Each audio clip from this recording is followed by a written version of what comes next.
Dans Mythbusters, une légende à l'échelle du Titanic. Un bateau en train de couler vous aspire-t-il au fond avec lui? Il a coulé très vite, comme ça. Les poissons rouges dans un bocal s'ennuient-ils ou sont-ils simplement stupides? Leur mémoire dure-t-elle plus de 3 secondes? J'ai tous les poissons intelligents, lui, il a les crétins. Ne m'en voulez pas, je suis simplement le joueur de trombone. Un mythe musical avec des résultats très explosifs. Son t-shirt est en feu. Qui sont les Mythbusters? Il me manque pas un sourcil. Adam Savage J'adore voir Adam souffrir. et Jamie Hyneman. Jamie veut un gros boom. À eux deux, ils ont plus de 30 ans d'expérience des effets spéciaux. Je me sens sexy. Ils ne se contentent pas de recueillir des mythes, ils les mettent à l'épreuve.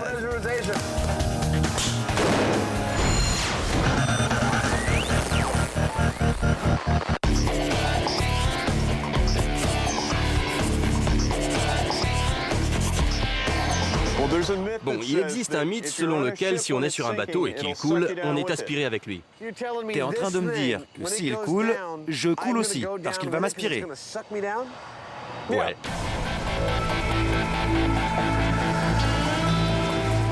Couler avec son bateau est la hantise de tout marin.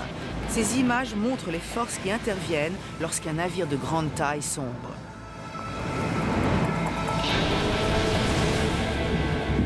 Heather Joseph Whitham étudie le folklore et particulièrement les légendes entourant les marins. L'idée, c'est que si un gros navire est sur le point de couler, les passagers doivent s'en éloigner le plus vite possible, parce qu'au moment où il coulera, il se créera une énorme aspiration qui entraînera n'importe quelle personne ou objet avec elle. Pour le naufrage du Titanic, il existe de nombreux récits de personnes qui étaient dans l'eau ou dans les canots de sauvetage. Et ils disent tous qu'ils ont eu la vie sauve grâce à la force des rameurs des canots et qu'ils ont ainsi pu s'éloigner de l'aspiration engendrée par le naufrage. Jamie, comment va-t-on tester ça? Quelles sont les principales hypothèses expliquant l'aspiration créée par le bateau? Apparemment, il y en a 3. La première, c'est que l'air qui se mélange à l'eau en remontant du bateau fait perdre à l'eau une partie de sa densité. Donc, c'est comme si on coulait plus vite. La deuxième hypothèse, c'est que les cavités du bateau créent un appel et que ça t'aspire dans le bateau. Puis la troisième, c'est qu'en coulant rapidement, le bateau crée un tourbillon au-dessus de lui.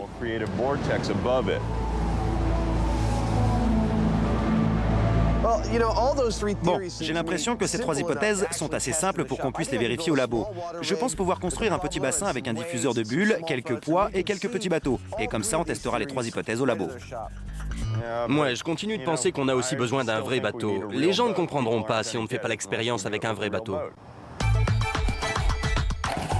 En attendant de trouver un bateau qui fasse l'affaire, Adam va vérifier à échelle réduite les hypothèses du tourbillon et de la densité de l'eau. Ce que j'ai fait, c'est un bassin bouillonnant miniature. On va essayer de montrer si oui ou non un bateau produit beaucoup de bulles, si ces bulles affaiblissent la densité de l'eau et qu'ainsi les gens coulent au lieu de flotter, et s'ils créent un tourbillon qui aspire les objets. Mais Adam se heurte rapidement à des problèmes insolubles. Voici notre Titanic. C'est un poids en plomb.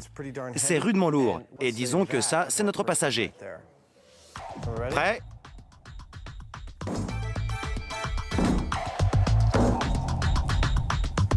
Rien. Que dalle. Pour que son test fonctionne, Adam doit repenser son rapport poids-volume et voir un peu plus grand. Il construit donc une structure de 1 mètre carré pour 3 mètres de hauteur. Ils installeront ensuite un treuil électrique et des câbles de guidage pour maintenir la caisse qui simulera le navire en perdition. Là, je suis en train de finir la structure en PVC qui nous servira de diffuseur de bulles et avec un peu de chance, elle devrait nous fournir un vrai torrent de bulles. Ensuite, je vais fabriquer un panneau pour le couvercle de la caisse et je ferai un trou dedans. Comme ça, on pourra non seulement voir ce qui se passe quand on lâche un poids dans l'eau, mais aussi les effets d'un trou d'air. Et on va le remplir avec des disques d'haltères de 11 kg.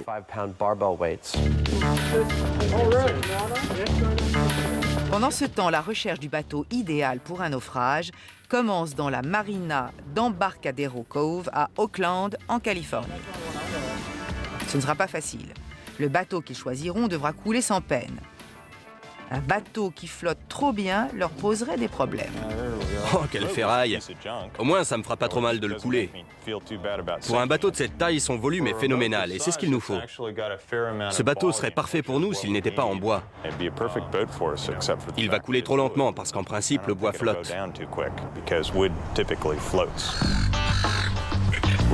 On cherche le plus gros bateau qu'on puisse se permettre de couler rapidement et d'après moi, il faudrait qu'il soit en acier.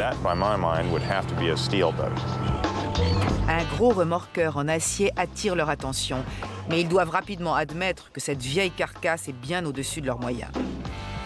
Je pense que ce bateau est parfait pour notre test. Je crois bien que j'en pleurerais si on pouvait l'avoir. Mais en revanche, il ne doit pas être facile à déplacer. Adam et Jamie devront donc patienter avant de pouvoir tester le mythe du Titanic. Un poisson rouge a-t-il une mémoire supérieure à 3 secondes? Il le regarde. Il essaie de le manger. Adam et Jamie sont engagés dans un combat sans merci. Il faut identifier les plus intelligents. Qui sera le meilleur dompteur de poissons? Ça me rappelle l'Amazone quand j'élevais des piranhas. Oh, et la mémoire d'un poisson rouge est-elle supérieure à 3 secondes?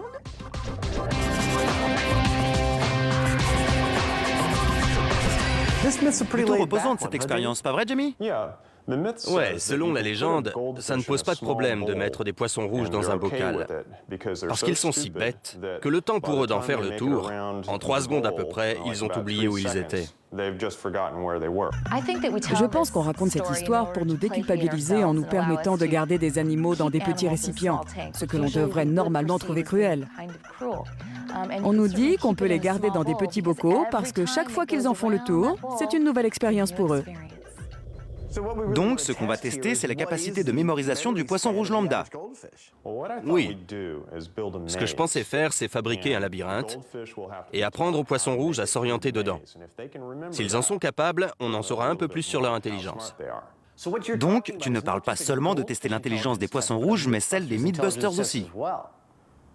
On peut le voir comme ça. Sur ce coup-là, je crois que je peux gagner. Adam et Jamie veulent apprendre à des poissons rouges à se repérer dans un labyrinthe. S'ils y parviennent, ça prouvera qu'ils sont plus intelligents qu'on ne le pensait. Cela vaut aussi pour les poissons rouges. Vous avez entendu dire que les poissons rouges n'avaient que 3 secondes de mémoire? Oui, ils ont de tout petits cerveaux. Ils représentent environ 2% de leur masse corporelle. Donc on s'imagine bien qu'ils ne doivent pas avoir beaucoup de mémoire. Steve a tous les poissons et tous les accessoires dont nos Mythbusters ont besoin. Je crois que j'ai trouvé ce qu'il me faut, Jamie. Le scaphandrier avec un requin. Mais il faut penser aux poissons rouges aussi. C'est un 140 litres. J'ai ce qu'on fait de mieux en matière d'aliments pour poissons rouges. Vérifiez que vous avez un bon conditionneur d'eau. Ceux-là m'ont l'air parfaits. Il nous en faut combien? 10? Ouais. 5 dans chaque aquarium? Ouais. D'accord. C'est la meilleure vente que Steve ait jamais faite. 2 aquariums, 10 poissons et assez d'aliments pour sustenter une baleine. Jamie et Adam se sont donné 45 jours pour dresser les poissons et démonter le mythe.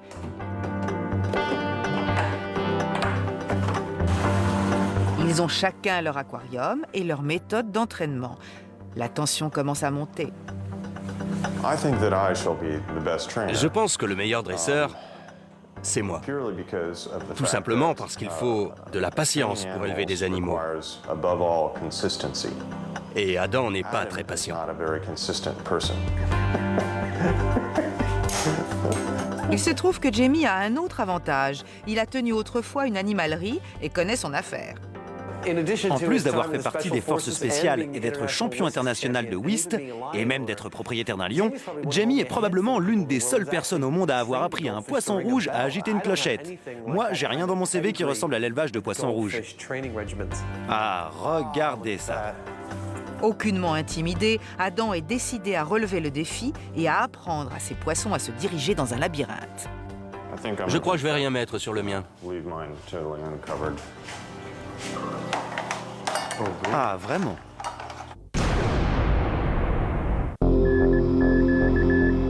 Pendant ce temps, le lycée d'Encinal à Alameda accepte d'accueillir l'expérience des Mythbusters, destinée à vérifier la présence d'un tourbillon mortel autour d'un bateau en train de couler. La piscine du lycée, avec ses 3 mètres de profondeur, est idéale pour la nouvelle expérience de nos 2 acolytes. Le but de la manœuvre est d'étudier les forces qui interviennent lors du naufrage d'un navire. À ce stade, je n'ai vraiment aucune idée de ce qui va se passer. Mais j'ai plutôt l'impression que si tu te trouves au-dessus d'un bateau pendant qu'il coule, il y a peu de risques pour qu'il t'entraîne avec lui. Jamie met en doute l'hypothèse du tourbillon, mais estime possible en revanche que les bulles affaiblissent la densité de l'eau. Je ne sais pas si toutes les bulles qui remontent vont t'aider à flotter ou si elles vont diminuer la densité de l'eau et te faire couler. Et ça va être intéressant de voir ça. C'est de la grenaille. La clé de l'expérience étant la densité de l'eau, ils ont fabriqué un hydromètre, un simple appareil flottant qui mesure la pesanteur ou la densité d'un liquide. Selon qu'il s'enfoncera profondément ou non lorsque les bulles apparaîtront, on pourra évaluer les changements de densité de l'eau. Ah, c'est parfait. Première expérience, le test des bulles. Pour Adam, un compresseur fournira de l'air ou diffuseur de bulles en PVC. Ok, j'y vais. D'accord, je vais regarder. Oh, ça donne d'ici.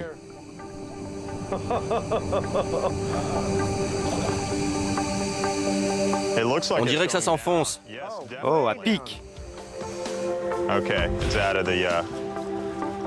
J'ai l'impression que quelqu'un va devoir sortir son maillot.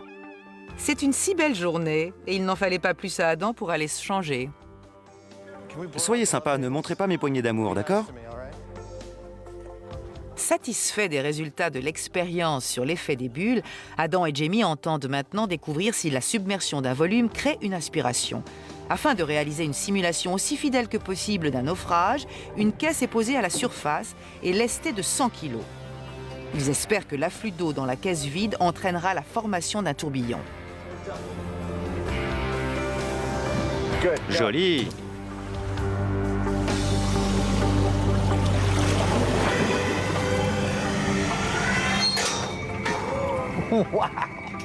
Ça l'a entraîné au fond. C'était puissant. Je n'aurais pas pensé que le résultat serait si net. Quand j'étais dans l'eau et que le poids a été lâché, j'ai nettement senti qu'il poussait l'eau en coulant. Et pour moi, d'après ce que j'ai vu là, n'importe qui serait aspiré. Et je pense que plus le bateau est gros, plus l'aspiration est forte. Afin de vérifier la théorie du rapport volume-aspiration de Adam, ils augmentent le poids de la caisse pour atteindre 140 kg. L'hydromètre est prêt? Bien, c'est parti.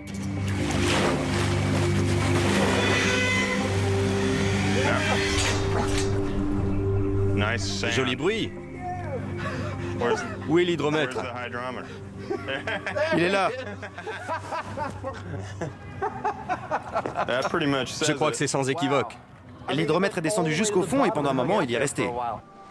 Une nouvelle fois, la boîte s'est remplie rapidement et a coulé comme une pierre en entraînant l'hydromètre jusqu'au fond.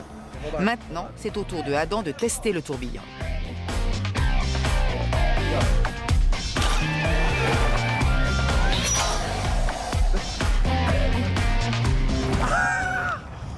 D'abord, waouh! Ensuite, on sent vraiment qu'on est dans un tourbillon au moment où on coule. Je veux dire, je n'ai même pas quitté la caisse. Ma flottabilité naturelle n'y a rien fait. J'ai coulé à pic avec elle jusqu'à ce que je touche le fond.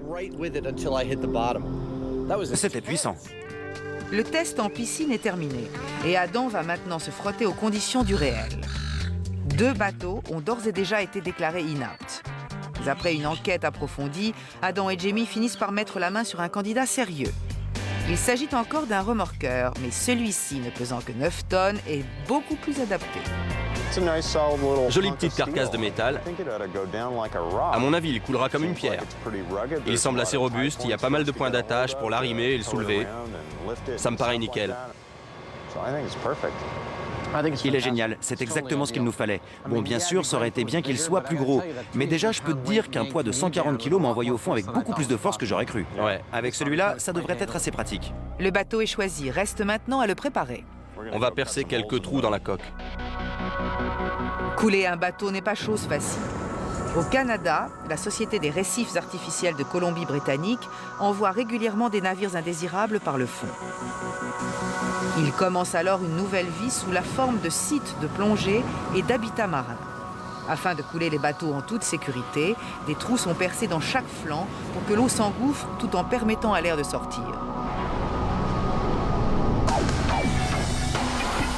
Jamie et Adam vont probablement devoir s'aborder leur navire plusieurs fois. Les orifices qui seront percés sous la ligne de flottaison devront donc pouvoir être rebouchés. Ce qu'on va faire, c'est qu'on va souder des systèmes de panneaux à vis sur les trous qu'on aura fait dans la coque. Comme ça, il suffira de les dévisser pour faire entrer l'eau. Les trous superflus sont soudés pour que le navire puisse être remorqué. Afin de ne pas polluer la baie, les débris et plaques de rouille sont retirés de la carcasse. Jamie et Adam ont un bon plan pour renflouer le bateau. Ce qu'on a fait, c'est qu'on a fabriqué un écheveau de câbles en fonction du poids du bateau. Il est formé de 4 haubans reliés à un câble central et sera manœuvré par une grue. Quand on voudra renflouer le bateau, je descendrai en combinaison, rattacher les 2 haubans arrière à la main, quand le bateau sera au fond, et puis on le hissera à la surface avec la grue. Adam et Jamie rebaptisent sommairement le bateau. Ainsi, le Mistanic est prêt à appareiller. Mais personne n'a dit à nos amis que changer le nom d'un navire portait malheur. C'est le moment de vérité. On va voir si les valves qu'on a soudées fonctionnent ou si le bateau coule à pic sous la jetée. Moi, je dis qu'il ne va pas couler.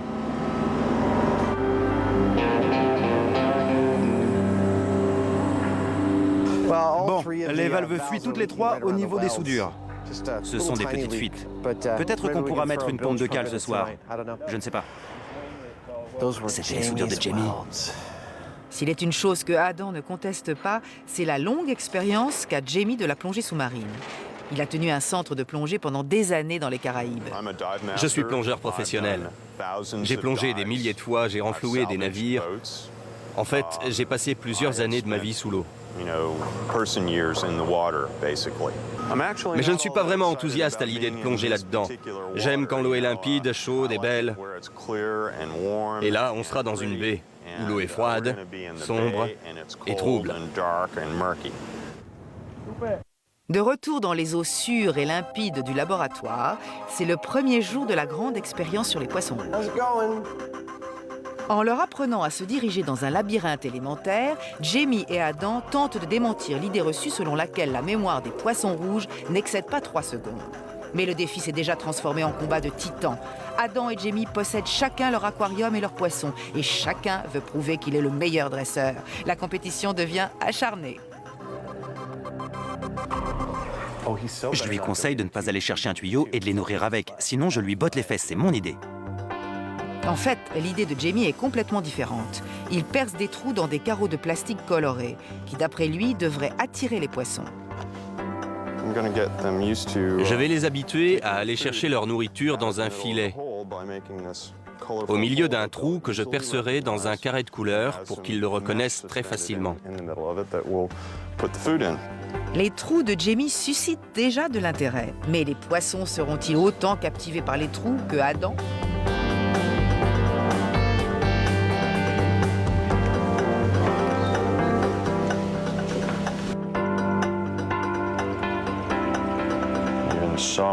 J'en ai vu un sortir du trou.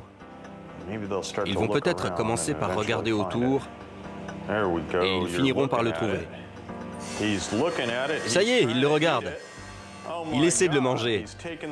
Ah, il a failli mordre à l'hameçon. Il faut identifier les plus malins. Pour Adam aussi, c'est la rentrée. Il essaie de se mettre à la place des poissons pour comprendre leurs besoins. Et il a une idée.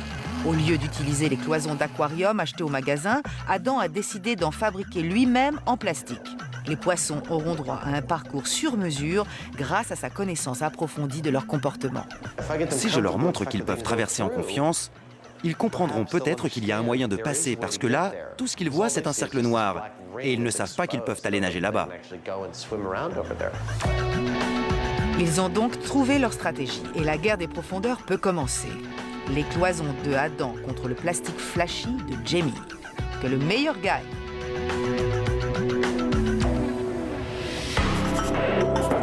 Cela fait maintenant 8 jours que l'expérience sur la mémoire des poissons rouges a commencé. Et Adam a un problème. Ou plutôt, ses poissons en ont un. Ça pue. Oh non, oh non. J'ai un poisson de mort. Il doit se passer quelque chose. J'aime pas ça, je vais appeler l'animalerie. Je vais changer l'eau. Celle de Jamie est claire, et la mienne est complètement trouble. Ce qui se passe, c'est que l'eau est complètement trouble, et la nuit dernière, j'ai perdu un des poissons. En réalité, le filtre n'a pas éliminé l'ammoniac rejeté dans l'eau par les poissons. Un aquarium qui fonctionne correctement doit avoir dans son filtre un certain nombre de bactéries qui traitent l'ammoniac. Il faut de 4 à 8 semaines pour que le processus soit pleinement opérationnel. Si l'on considère que tout se passe pour le mieux dans l'aquarium de Jamie, il est possible que les cloisons en plastique dur posées par Adam gênent le fonctionnement du filtre. Quelle que soit la cause du problème, Adam n'a pas 8 semaines devant lui. J'essaie de les entraîner, mais en fait, ça consiste surtout à les maintenir en vie. Non seulement les poissons de Jamie sont en vie, mais ils sont heureux, en pleine forme et visiblement plutôt malins. On dirait qu'ils savent automatiquement où se trouve la nourriture. Sans aller plus loin, j'ai envie de dire que le mythe ne tient pas debout. Même si on ne leur a pas encore appris à traverser le labyrinthe, parce que soit ils me reconnaissent, soit ils reconnaissent l'endroit où se trouve la nourriture. En tout cas, c'est clair qu'ils possèdent une sorte de mémoire minimale. Je pense que l'idée reçue selon laquelle il est facile de s'en occuper et qu'ils sont robustes est partie en fumée, elle aussi. Il reste 3 semaines d'expérience et Adam a beaucoup de retard à rattraper. Il se laisse même pousser des petites moustaches à la Jamie. C'est comme s'il disait « Merci pour notre pitance tous les matins ».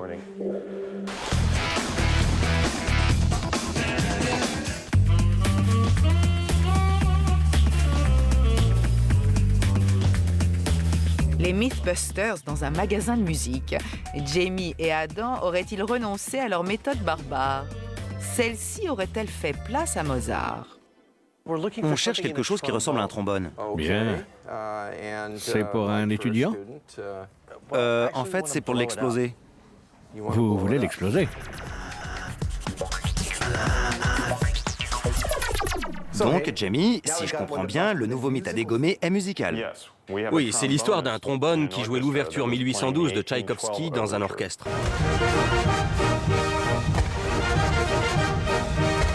Il décide d'épicer un peu le concert et place un pétard dans la sourdine de son trombone.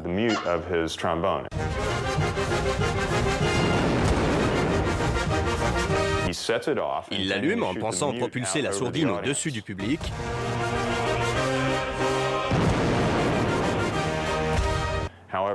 Mais au lieu de ça, elle percute le chef d'orchestre qui tombe de scène et renverse les spectateurs comme des dominos.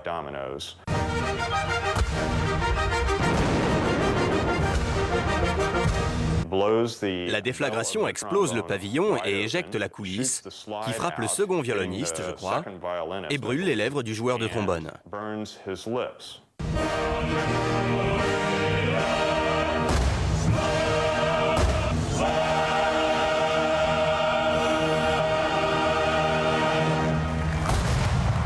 Quel est le plan? Par où on commence? Bon, déjà, on n'ira pas loin sans trombone. Direction le magasin de musique. Bien, on va peut-être regarder du côté des occasions. Suivez-moi.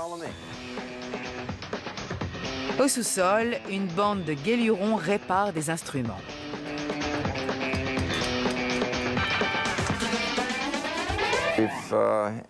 On a cet instrument sur lequel la petite amie d'un type a passé sa colère.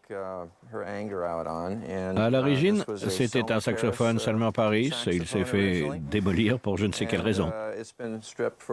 Il y a sûrement ici quelque chose pour l'orchestre explosif des Mythbusters.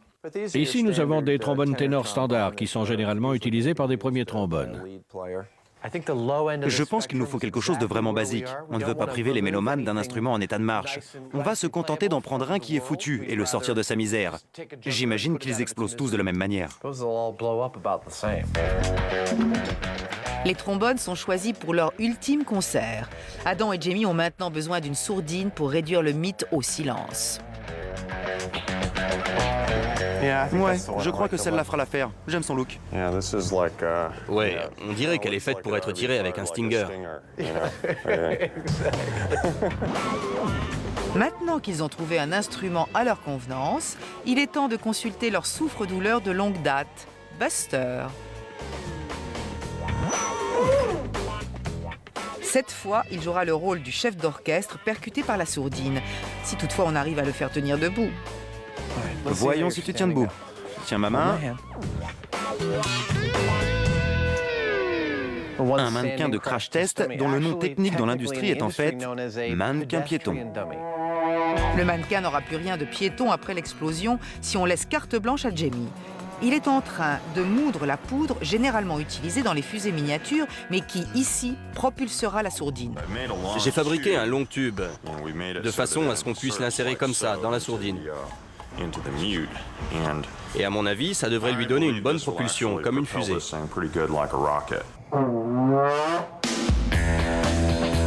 Naturellement, aucune salle de concert de la région n'était vraiment enthousiaste à l'idée de voir les Mythbusters venir faire exploser des trombones.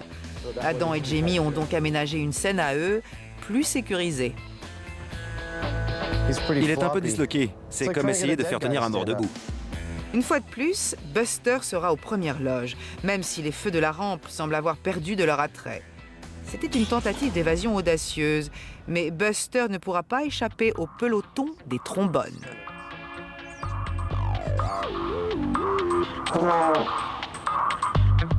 Jack Morocco, expert en pyrotechnie, assistera les Mythbusters pour ce concert très spécial.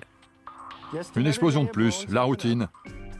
Pour leur première tentative, ils utiliseront un modèle de pétard chinois extrêmement puissant. Avec ce type de mythe, l'enchaînement des événements doit être réglé comme du papier à musique si on veut reproduire fidèlement la réalité. Rappelez-vous, il s'agit de l'histoire de ce musicien qui avait dégommé son chef d'orchestre à l'aide d'un explosif placé dans son trombone pendant l'ouverture 1812. Je pense que ça va faire une belle explosion. Je crois que ça va directement détruire la sourdine. Je ne suis pas vraiment sûr qu'on réussisse à toucher Buster. C'est bon pour moi. Bien, tout le monde est derrière l'écran? Par mesure de sécurité, ils déclencheront la charge à distance depuis un écran spécial en Lexan. C'est bon, prêt à tirer?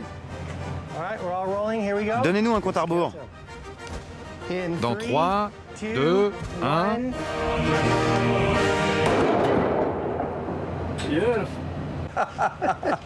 C'était fantastique. Ces pétards chinois sont étonnamment puissants. La partie frontale de la sourdine est propulsée de façon spectaculaire.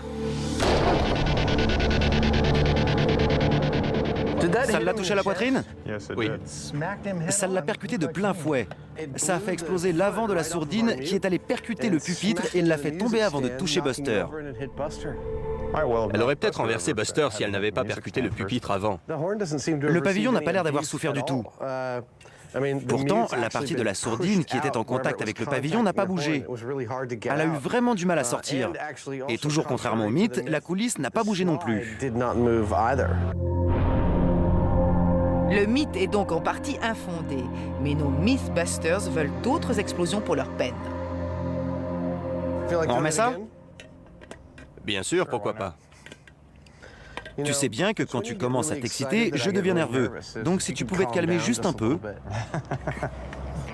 Il est temps pour Jamie d'essayer sa sourdine propulsée par fusée. Il comprime autant de poudre de feu d'artifice qu'il peut dans le trombone et en rajoute même un peu pour faire bonne mesure.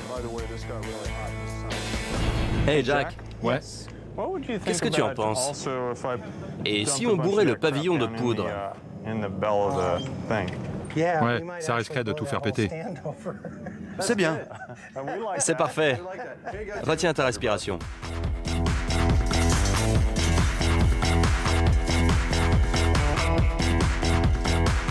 Donc, il y en a combien là-dedans? Il y en a jusqu'à la gorge. 6 moteurs de fusée. C'est un vrai bazooka. Jack est partagé entre la prudence et la devise des Mythbusters. Faire péter d'abord, poser les questions ensuite. Les gars, j'espère qu'on va pas trop loin là.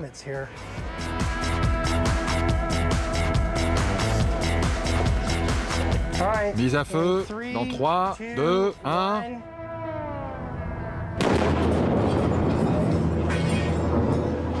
Whoops.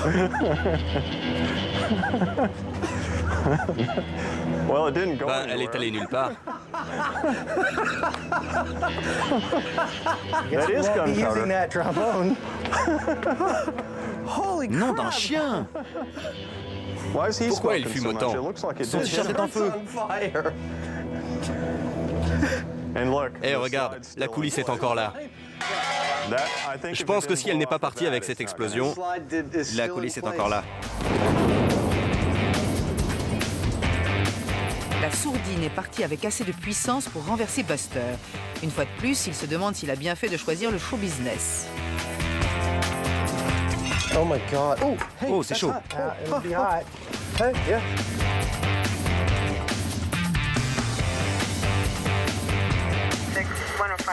Et la police? Eh bien, ils veulent simplement savoir ce que c'est que ce barouf. Jack, vous avez votre permis à portée de main? Croyez-le ou non, dans sa grande bonté, la ville de San Francisco a donné la permission aux Mythbusters de faire précisément ce type de raffut. Quand on fait quelque chose qui attire tous les flics des environs et qu'ils n'ont pas d'autre choix que de nous laisser continuer, c'est la journée parfaite pour les Mythbusters. Le mythe du jour, en revanche, n'a rien de parfait. Buster n'est pas tombé dans le public et le trombone n'a pas joué le jeu. Ça n'a même pas déchiqueté le pavillon, ça ne l'a même pas épluché comme une banane, comme dans le mythe. Et pourtant, ce qu'on avait était plus puissant que n'importe quel pétard. Ouais. En fait, l'explosion a été encore plus forte qu'il ne le pensait. Il y a des morceaux de trombone partout. Ces morceaux-là ont rebondi sur le Lexan. Il y a un morceau là, un autre là, et un autre encore là-bas. Là, juste derrière toi. Et on m'a dit qu'ils avaient ricoché sur le Lexan. Buster n'est donc pas le seul à être en danger ici, mais Adam et Jamie tenteront quand même une dernière fois de reproduire le mythe. Jack recharge un nouveau trombone avec encore plus de poudre. Prêt à tirer dans 3, 2, 1...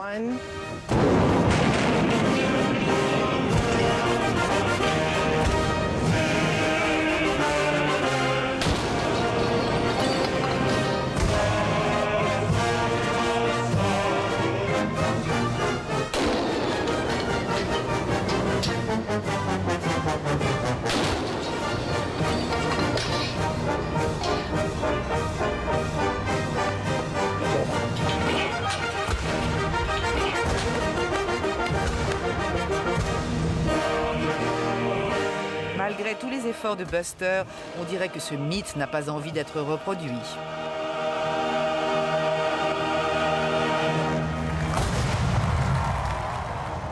On dirait de l'art moderne.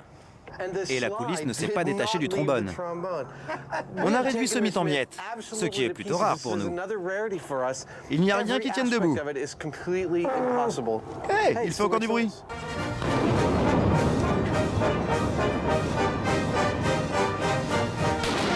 Le reste n'est jamais arrivé. Le mythe musical a connu là son chant du cygne. L'esprit du mythe est plus ou moins là, mais je dirais qu'en gros, le mythe est bidon. Ouais, on a fait du mieux qu'on pouvait. Et oui, complètement bidon.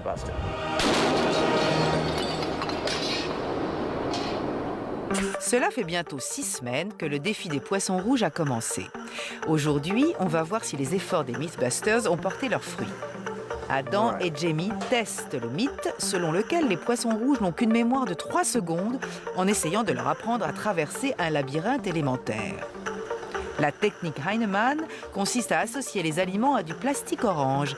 Et ça marche. Oh, regarde, il voit le truc orange. Il se dirige vers lui. Jamie semble avoir la science de son côté. Des études ont montré que les poissons rouges réagissent souvent à la couleur quand il y a une récompense à la clé. Autrement dit, il semble avoir une mémoire supérieure à 3 secondes. L'équipe Savage nage en eau trouble à cause d'un problème d'ammoniac.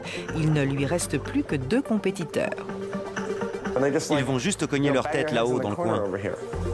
Le premier qui parvient à faire traverser le labyrinthe à ses poissons a gagné et démonte le mythe. Remarque, partez. Ils sont partis. Eh les enfants, là la bouffe. Allez les gars, allez-y. Les élèves de Jamie ont bien appris leur leçon, mais ceux de Adam ont dû faire l'école buissonnière. Je pense que ce qui se passe, ou plutôt ce qui ne se passe pas, est assez clair. Ils ont l'air fascinés par le reflet à l'autre bout de l'aquarium. L'équipe de Jamie est déjà à mi-chemin et fonctionne bien. Vous savez que vous le voulez. Regarde-les, ils n'ont qu'une seule envie, c'est de passer. Je devrais peut-être leur donner une boussole. On dirait que Adam a de la chance. Ils ont passé le premier obstacle, mais pas pour longtemps. Non, non, pas en arrière. Pas de marche arrière pour les poissons de Jamie. Le premier poisson est passé. 1 minute. Le reste de la bande n'est pas loin, à l'exception d'un seul. Il est intéressant de noter qu'il y a un poisson plus stupide que les autres. Celui avec une tache rouge sur la tête et à l'arrière. Et c'est le plus maigre. Apparemment, Adam en a 2 qui sont maigres. Je ne comprends pas pourquoi il ignore cette cloison. C'est comme si elle n'existait pas pour lui. 1 minute pour traverser le labyrinthe, c'est sans aucun doute beaucoup plus rapide. Ce n'est plus du hasard. Et pour le poisson de Adam, 9 minutes. 43e jour du test sur la mémoire des poissons rouges et Adam est encore à la traîne. Écoutez, j'ai pas grand-chose à faire sur cette expérience. Les poissons, eux, oui. Je leur donne juste la possibilité de faire leurs preuves pour leur espèce. Adam a simplement eu des poissons stupides. Qu'est-ce que tu veux faire? D'accord les petits, vous êtes prêts? Pendant ce temps, les premiers de la classe de Jamie font la queue pour le premier passage. Ils ont l'air en forme ce matin. Il va droit dessus. Le départ est donné. Jamie va essayer de faire moins de 60 secondes.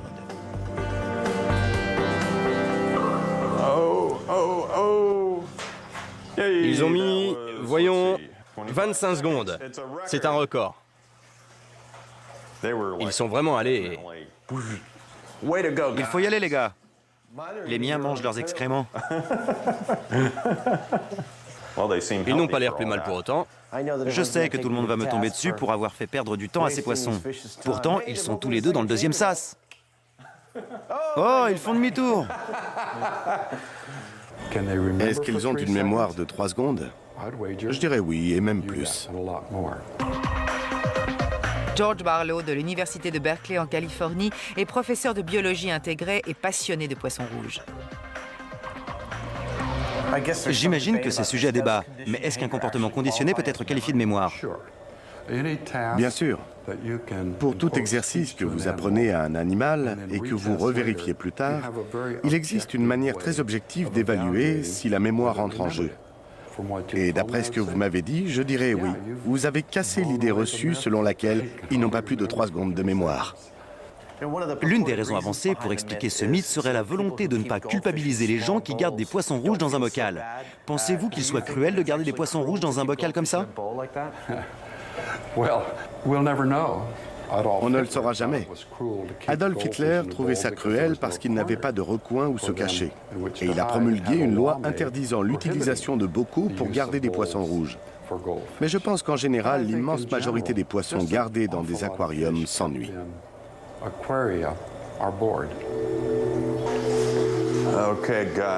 Alors les gars, vous êtes réveillés ce matin?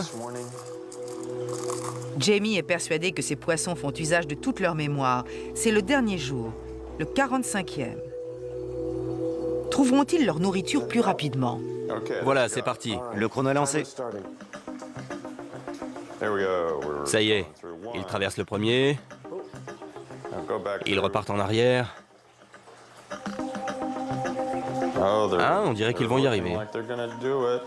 20 secondes. Ah, ils n'ont pas battu le record. 25 secondes. Allez, tu y es presque. 35 secondes. Allez mon joli. Le voilà. Ça y est. Pas mal du tout, 40 secondes. D'après ce que j'ai vu, ils feront probablement pas mieux que 30 secondes environ. Et 30 secondes, ça me paraît pas mal du tout pour franchir 4 trous. Il est clair qu'ils ont appris la leçon et qu'ils ont bien une mémoire supérieure à 3 secondes.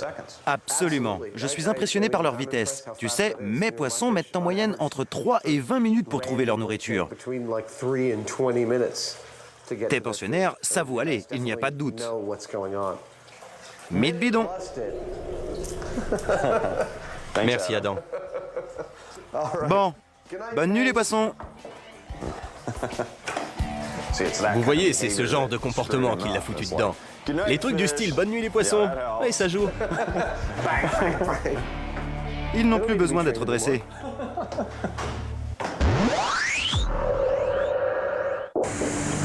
Un navire en train de couler aspire-t-il les naufragés qui sont à la surface? Adam est impatient de le vérifier. Mais contrairement à Jamie, il n'utilisera pas d'équipement de plongée pendant le test. Il devra, en cas d'urgence, apprendre à respirer avec le détendeur d'un autre plongeur. J'aurais attendu la moitié de ma vie pour voir ce que ça fait de respirer sous l'eau. Et c'est vraiment extra. Je meurs d'envie d'être sur ce bateau au moment où il coulera. Je suis gonflé à bloc. J'en peux plus d'attendre.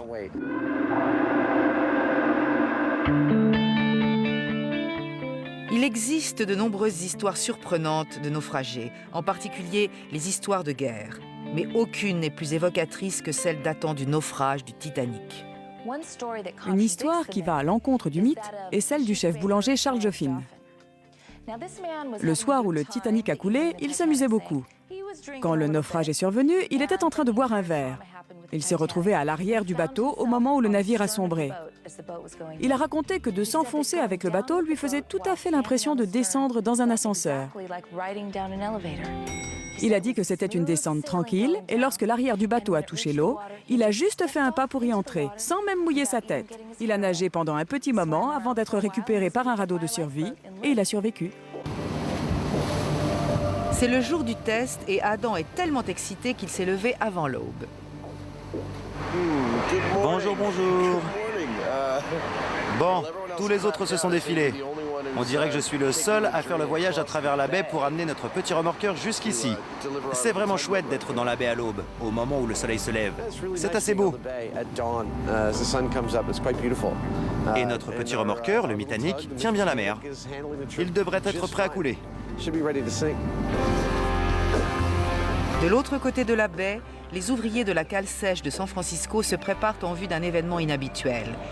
Ils aideront Adam et Jamie à couler et à renflouer le bateau. Toute ma vie, mon père m'a dit qu'en cas de naufrage, il fallait s'éloigner le plus vite possible du bateau pour ne pas être aspiré avec lui.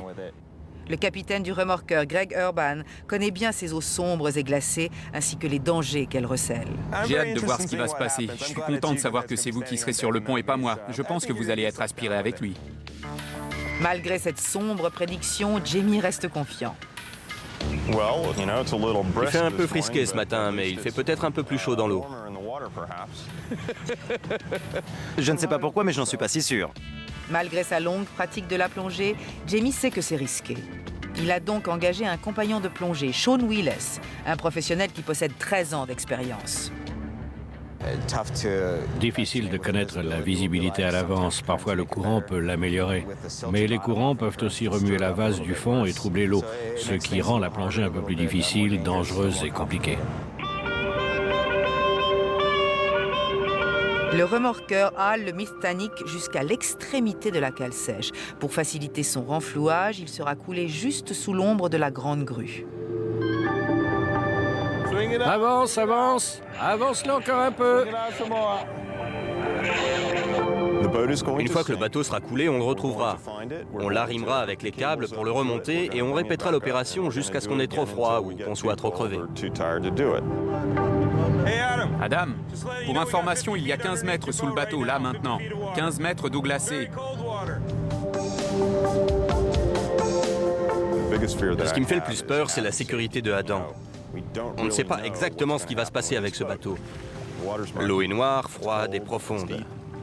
C'est un exercice périlleux. Et j'imagine que la vie de Adam est entre mes mains.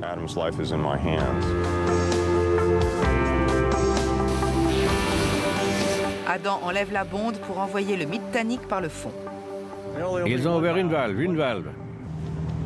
Il y a 60 cm d'eau à l'intérieur maintenant. Désormais, l'important est de maintenir le bateau sabordé à portée de la grue. Il va y avoir une autre secousse, donc accrochez-vous les gars. Le remorqueur bouscule gentiment le Titanic pour le mettre en position. 60 cm, encore 60 cm. Ok, tu le touches. Il s'enfonce. Il s'enfonce. Surpris par la rapidité de l'afflux d'eau, Adam saute trop tôt et rate son coup. C'est le moment de réfléchir et de revoir la stratégie.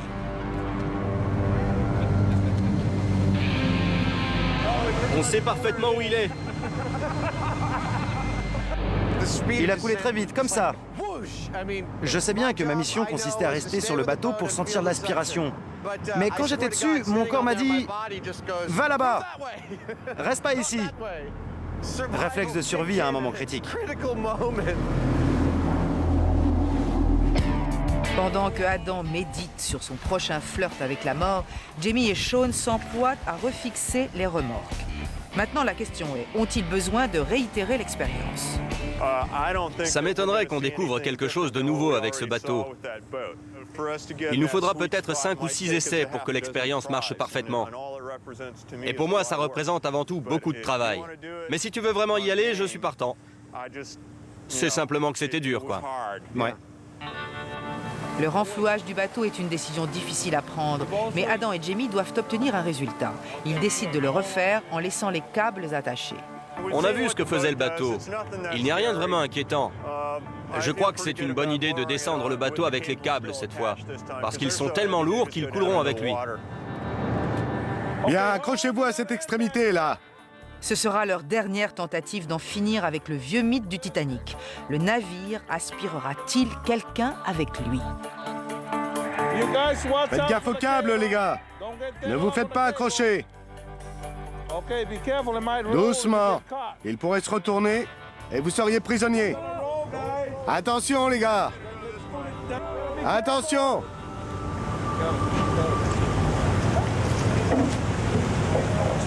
Bougez pas, bougez pas. Vous y êtes. Ça vous a aspiré? Je n'ai vu personne se faire aspirer. Aucune aspiration? Aucune aspiration. Pourtant, j'étais pile au milieu du bateau quand il a coulé. J'étais assis dessus, le bateau s'est enfoncé sous moi, et je suis entré dans l'eau jusqu'au cou, mais je ne suis pas allé plus bas. Qu'est-ce que je t'avais dit? Une fois de plus, Heinemann, t'avais vu juste sur la façon dont le bateau allait couler. Renflouons le bébé et rentrons. Il faut que je boive un coup. Donc, pas de tourbillon pour le mythe Titanic. Mais comment Adam et Jamie expliquent-ils les résultats obtenus en piscine? Dans notre test, on a utilisé 3 poids de 45 kg. Et la caisse a vraiment coulé à pic. Un bateau n'est pas construit comme ça. Il a une surface beaucoup plus large. Il ne s'est pas enfoncé aussi vite. Bon, Jamie, je vais peut-être m'avancer, mais je vais dire qu'il ne s'est rien passé, et donc qu'on a tué le mythe. Ouais, je suis d'accord. J'y étais moi aussi et je n'ai rien senti, rien vu. Il s'est rien passé. Mais bon, avec tous les câbles et les mâts qu'il y a généralement sur un bateau, on a toujours de très bonnes raisons de s'en éloigner s'il coule. Il pourrait vous entraîner au fond si on se prenait dans un câble. Mais en aucun cas, il n'y a d'aspiration. Je sais que notre bateau n'était pas aussi gros que l'un de ceux-là, mais je pense qu'avec un bateau de 9 tonnes, on aurait dû sentir quelque chose. Je suis d'accord.